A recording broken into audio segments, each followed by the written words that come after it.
अस्सलाम वालेकुम। Pakistan abroad Washington studio से मैं हूँ राशिद खान, खुसूसी बुलेटिन के साथ। मुलाहिजा कीजिए शिकागो से हमारे ब्यूरो चीफ जावेद रियाज से खुसूसी report. It's an honor to serve as your MC for this evening as we come together to reflect, learn, and take action against Islamophobia. To begin our program with the remembrance of God, I now invite Ibrahim Muhammad to the stage for a dua. He is the co-director of Muhammad Islamic Academy in the city of St. Louis. Please give a round of applause to him.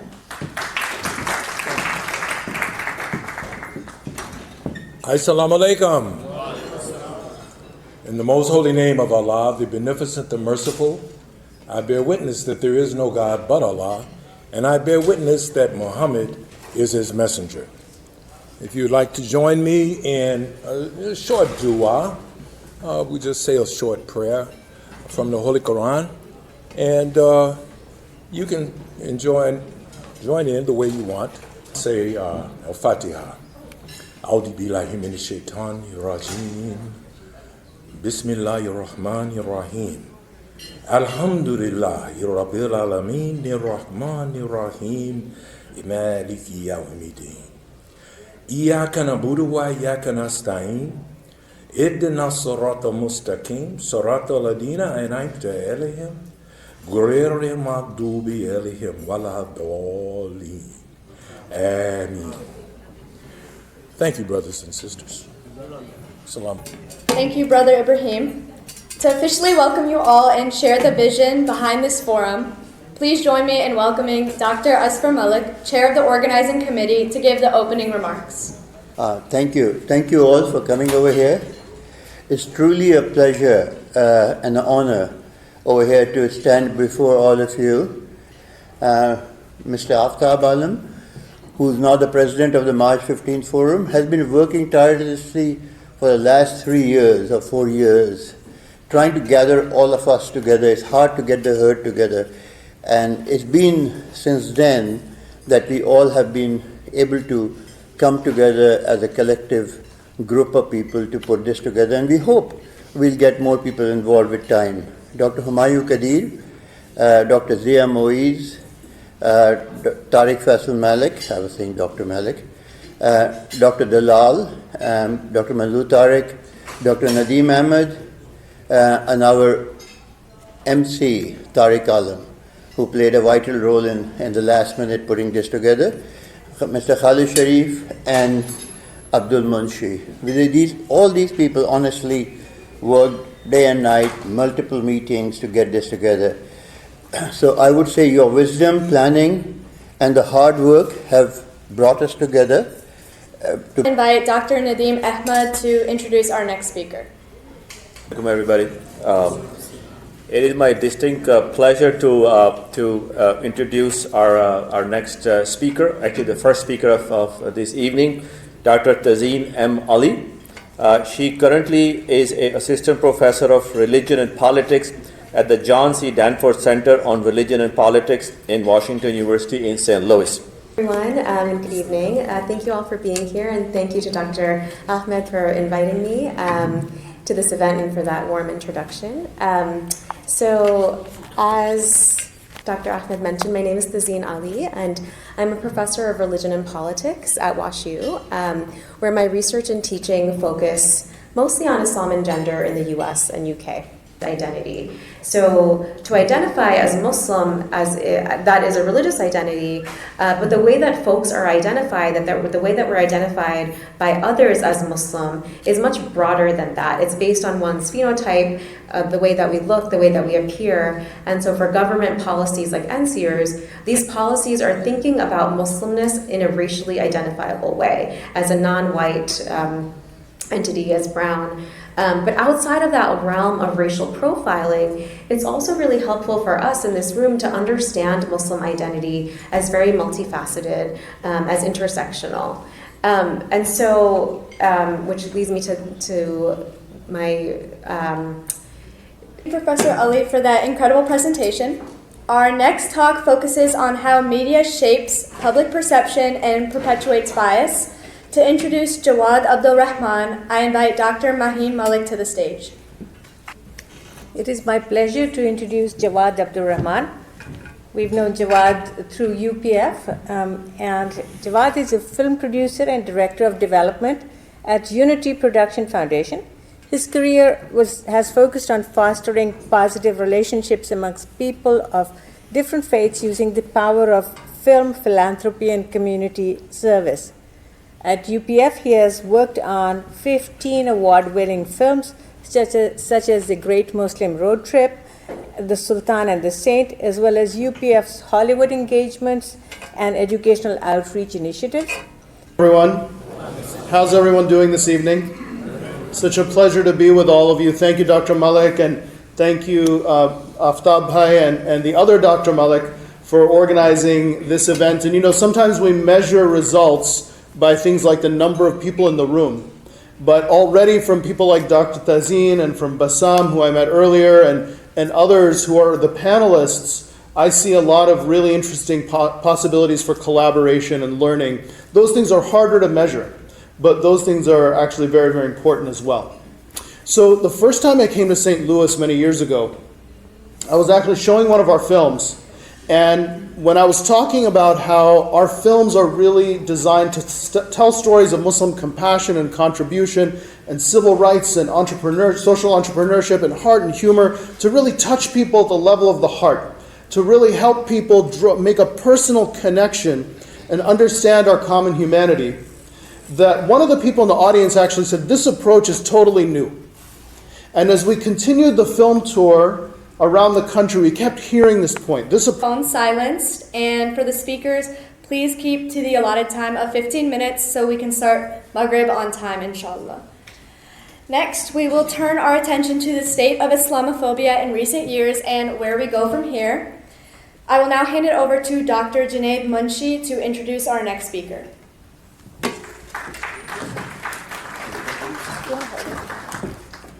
Assalamu alaikum, everybody. Hope you all are doing well.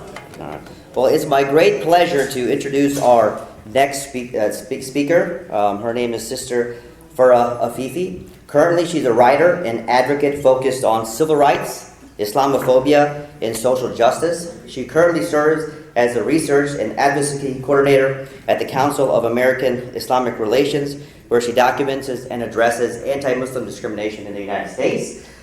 She's a graduate of Harvard University, that's pretty good, right? Where she specialized in the history. Assalamu alaikum, everyone, and jazakallah khair for that very kind introduction. It's an honor to be here with you all today and to be in community with so many activists, educators, and community leaders.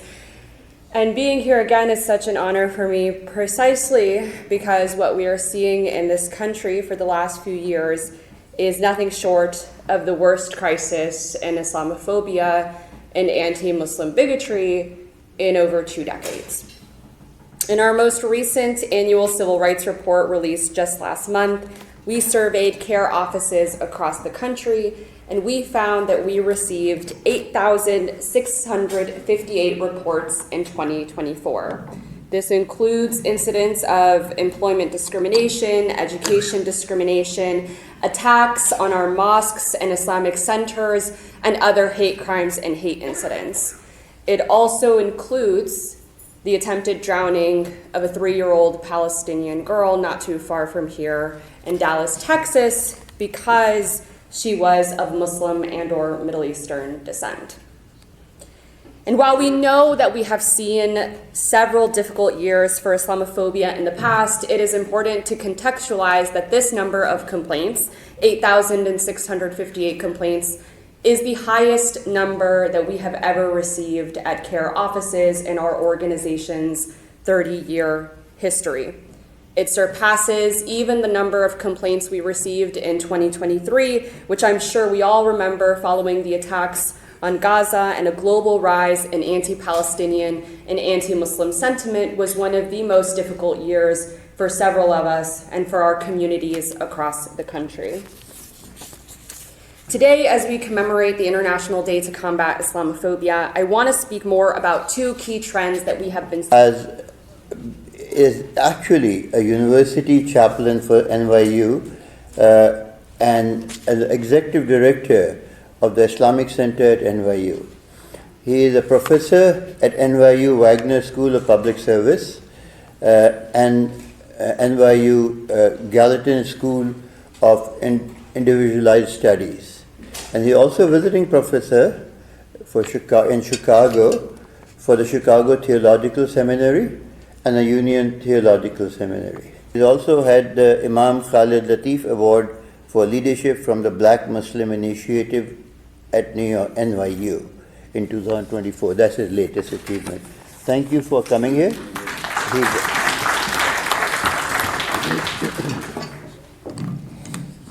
Assalamu alaikum wa rahmatullah.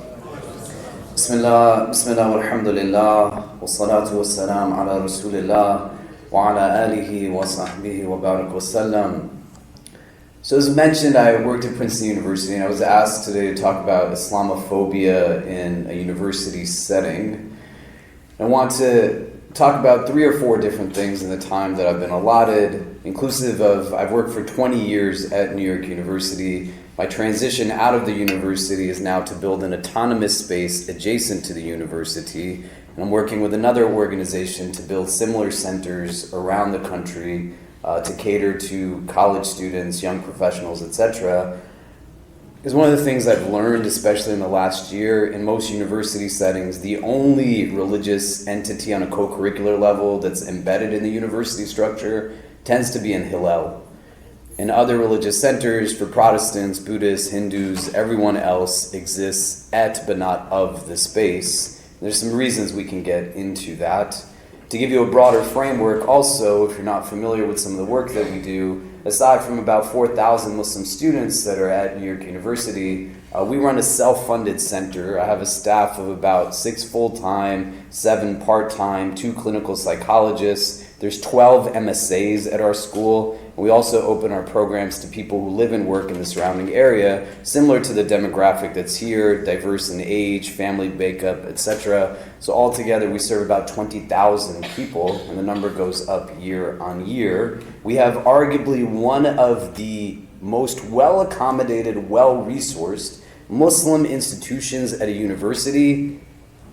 Just 2 weeks ago, one of the 5 musallas we have on our campus, somebody went in, vandalized, put pornographic material on the walls, urinated on the musallas. You can imagine what's happening at spaces where there's only a handful of Muslim students. UC Berkeley, and was the first Muslim in 2016 to be elected to political office. Not only the first Muslim, but the first Palestinian American to be elected to political office in California's capital city, serving as the president of the school board in Sacramento. He has been active in this space of Muslim activism for over 2 decades. He was a executive director of CARE California, which he'll tell you more about it and how that has grown and become an exemplary chapter for the entire nation as well as the national CARE organization. He has been active in developing young leadership among Muslims. In 2005, he founded CARE California Youth Leadership Program, from which about 750 young students and professionals have graduated, and many of them are now serving in elected offices around the country. Are undergoing a genocide that is supported and abetted by this nation's bombs, money, and politicians. When activists around the country at town halls have been confronting these elected officials, telling them to stop the murder of children, of women and children, many of them respond, "I support Israel." When you dehumanize a people to the extent where people justify the murder of women and children, isn't this Islamophobia? And they're coming also for our constitutional rights, the First Amendment. Your right to speak out. What they're doing to our brother Mahmoud Khalid and Dr. Alster, the ends justify the means. You look at Christian Zionists and how they look at their Palestinian Christian brethren. Look at what happened just on Friday, on Good Friday, and today on Easter Sunday in Jerusalem, preventing them from practicing the holiday, beating men, women, old, young, old. and stopping them from practicing their faith. When Shireen Abu Akleh, the Palestinian-American journalist, was shot and killed, you didn't see condemnations, right? And you saw during her funeral prayer at a church, they came and they beat the worshipers. My friends, we had a good discussion. Of the International Day to Combat Islamophobia was successful. And I'm so excited to be here today to celebrate the accomplishments of March 15th, to continue to bring attention to combating Islamophobia, and for building coalitions with every single one of you to carry the compassion, the service, and the pursuit of justice that our faith teaches us in the work that you all do. Over the last few months, we have invested in community awareness and engagement. We have established chapters and supporting communities in Dallas, Atlanta, and Houston. This year, the Dallas community will commemorate International Day to Combat Islamophobia on March 15th. Organizations become effective when they collaborate with other organizations with common interests. We developed our first collaboration with the Council of American Islamic Relations and the Islamic Society of North America. CARE was instrumental in bringing together 13 organizations from Europe, Canada, and Australia to sign a joint call to action statement. This year, we enlarged our coalition to include major American Muslim organizations. Along with CARE and ISNA, MAS, Empower Change, and IAMC are the major American Muslim organizations with a long-standing history of advocacy. Our legitimacy and the inspiration for the organization are from global organizations such as the United Nations and the OIC. We aim to receive their recognition and help.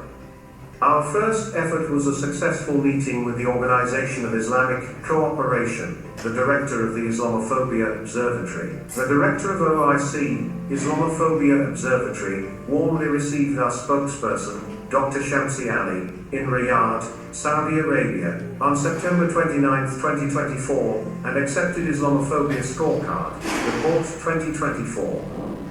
Efforts are underway to arrange a meeting in the UN during the summer of 2025, inviting a meeting with the UN Islamophobia representative and members of the Organization of Islamic Cooperation to seek their support and promote our aims and objectives. We have built the organization's infrastructure. Now, we need your support to grow it and become a force in countering Islamophobia. Thank you for being so supportive.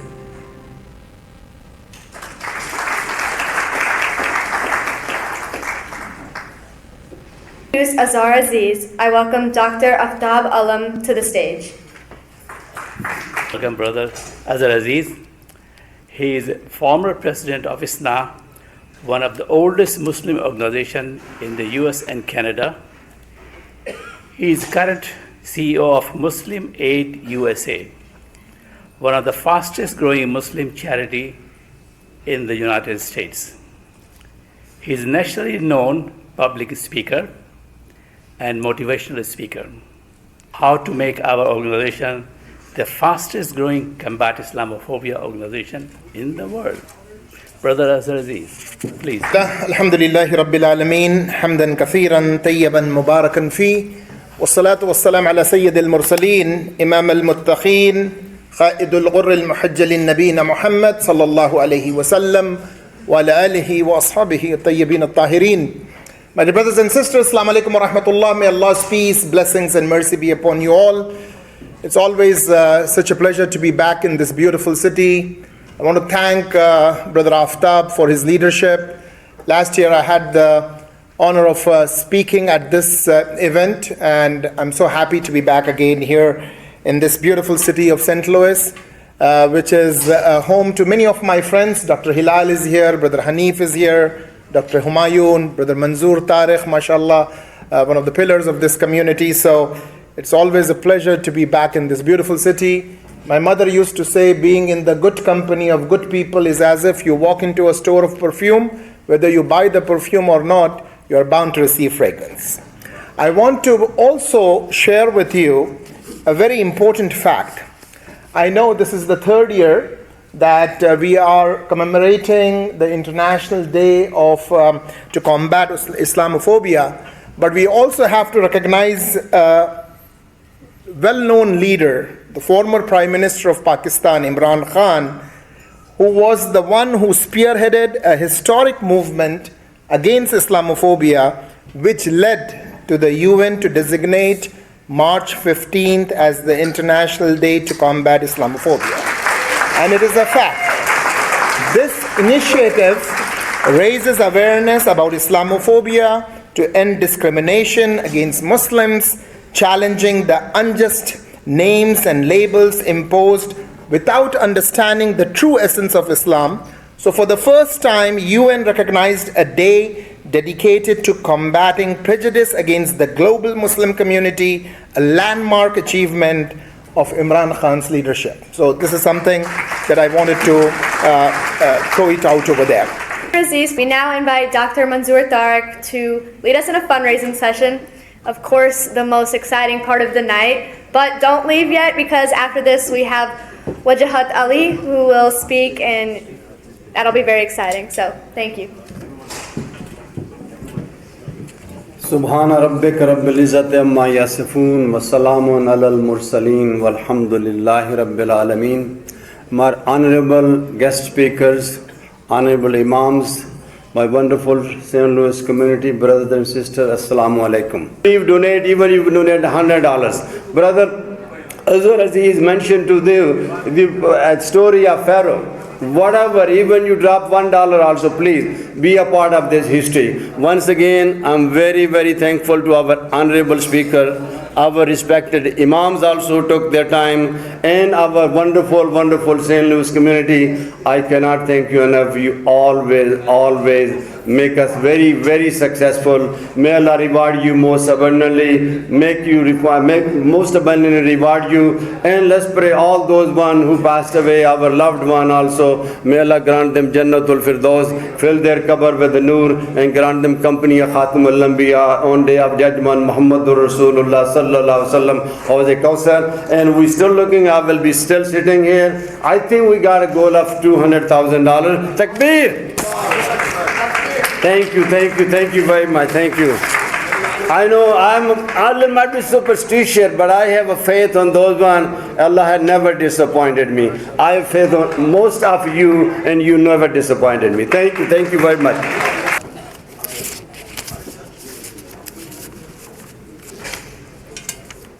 Thank you, Manzoor Tariq. Thank you, community, for showing up and making this event successful. We are making history in St. Louis community, and St. Louis community we recognize as pioneer in this field. Let me recognize and thank people behind this scene.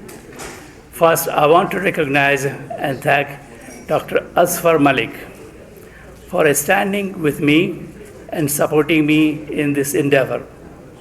Without his unwavering support, this event would not be possible. He has been a tower of strength for me and the organization. So thank you, Brother Asfar Malik.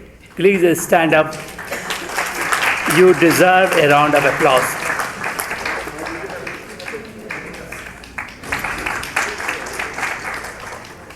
Next, our own inimitable Manzoor Tariq.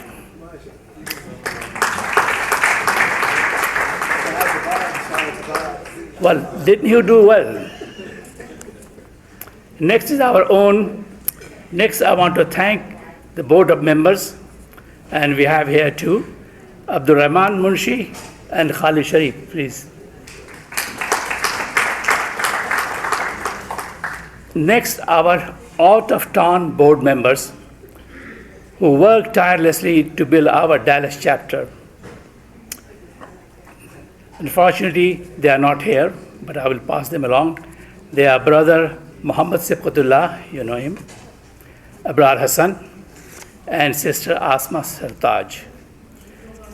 Next is our organizing committee, Asfar Malik, Tariq Malik, we all know him, Manzoor Tariq, Zia Muiz, Nadeem Ahmad, Himayu Qadir, Khalid Sharif, Abdul Rahman Munshi, Abid Nisar, Mubin Mahmood, and Tariq Alam.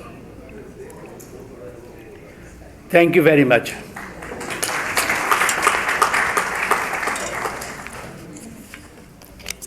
You can.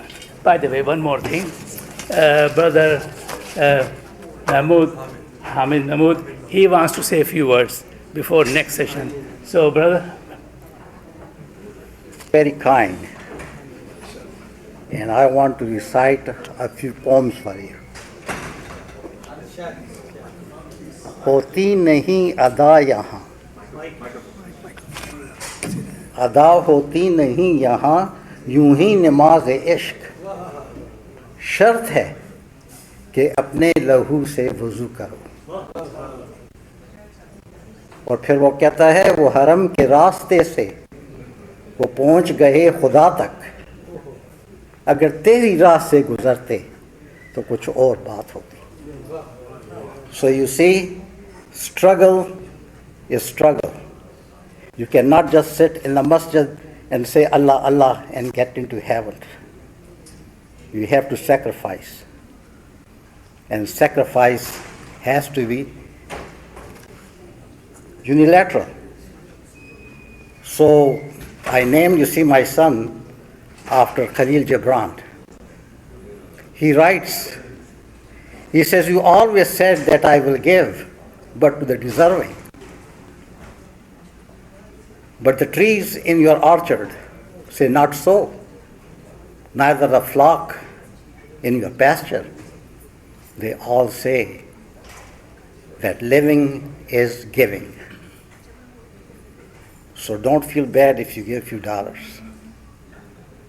Allah will bring more. Just be generous. And we are all generous.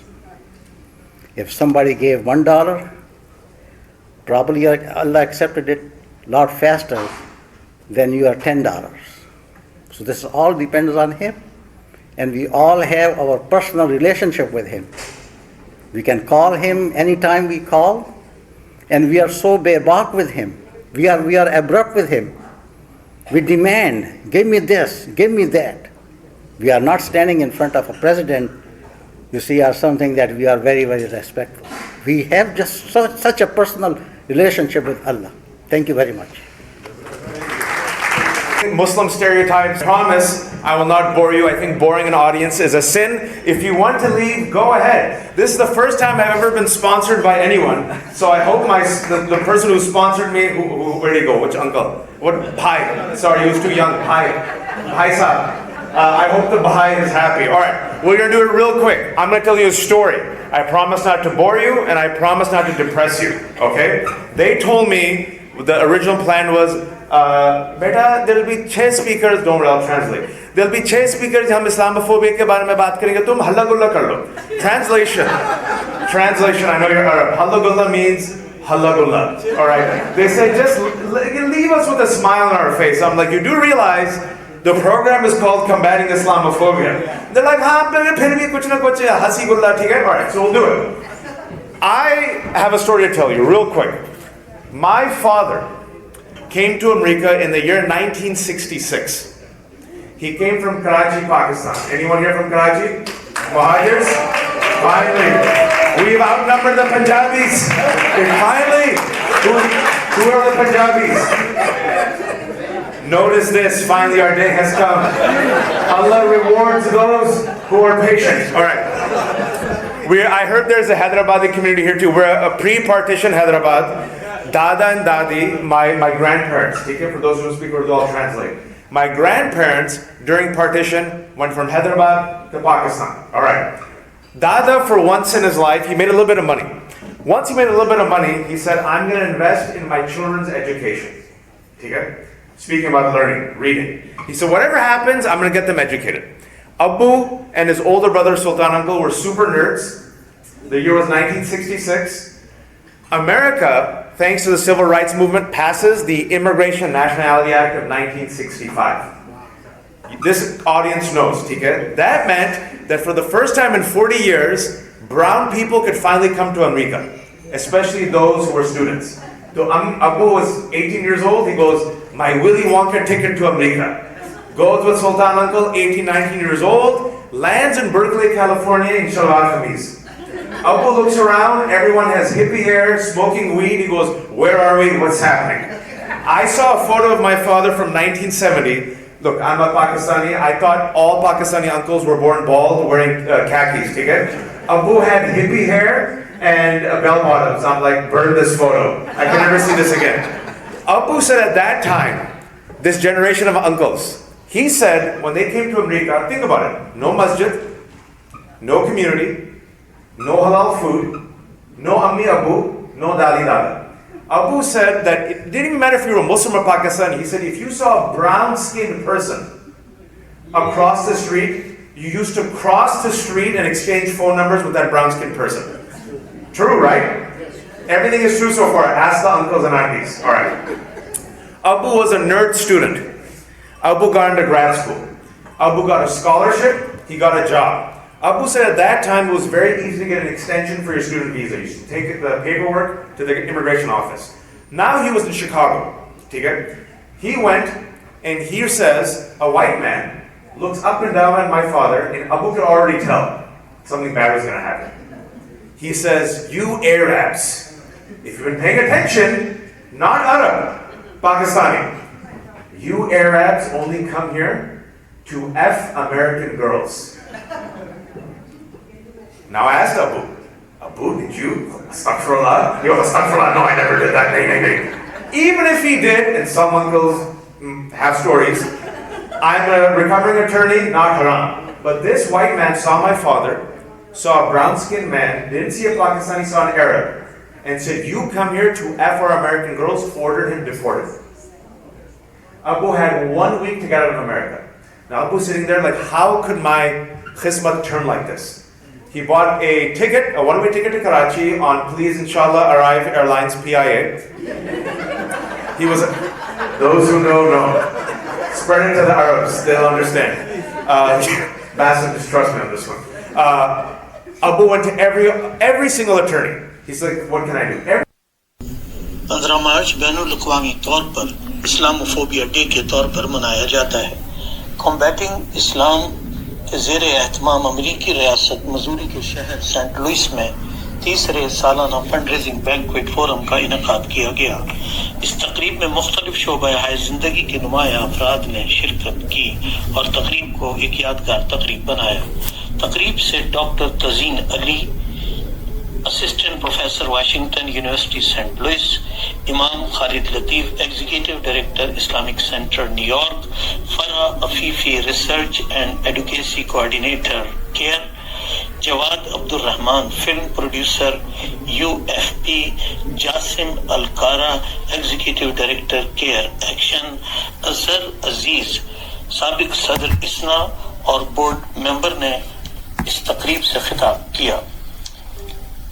तकरीब में doctor Aftab Alam ने इस तकरीब को कामयाब बनाने में अपनी टीम और कम्युनिटी के लोगों के भरपूर ताउन पर खराज तहसीन पेश किया और ऑर्गेनाइजिंग कमेटी के chairman doctor Asfar Malik, board members और कमेटी मेंबर्स जनाब तारिक मंजूर, तारिक मलिक, ज़िया मुईज़, नदीम अहमद, हिमायूं कदीर, अब्दुर्रहमान मुंशी, खालिद शरीफ, आबिद निसार, मुबीन महमूद और तारिक आलम का शुक्रिया अदा किया।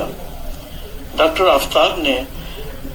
आफ्ताब आलम ने board out of town board members Mohammad Sibghatullah, Abrar Hasan और अस्मा सरताज का भी शुक्रिया अदा किया। तकरीब के आखिर में न्यूयॉर्क टाइम्स के कंट्रीब्यूटिंग राइटर, किताब go back to where you came from के राइटर वजाहत अली ने भी खिताब किया। बोस्नियन इस्लामिक सेंटर के इमाम हाजिक ने दुआ कराई और खुशहाली से कुरान शरीफ की तलावत की। जावेद रियाज, पाकिस्तान अब्रॉड टीवी, शिकागो।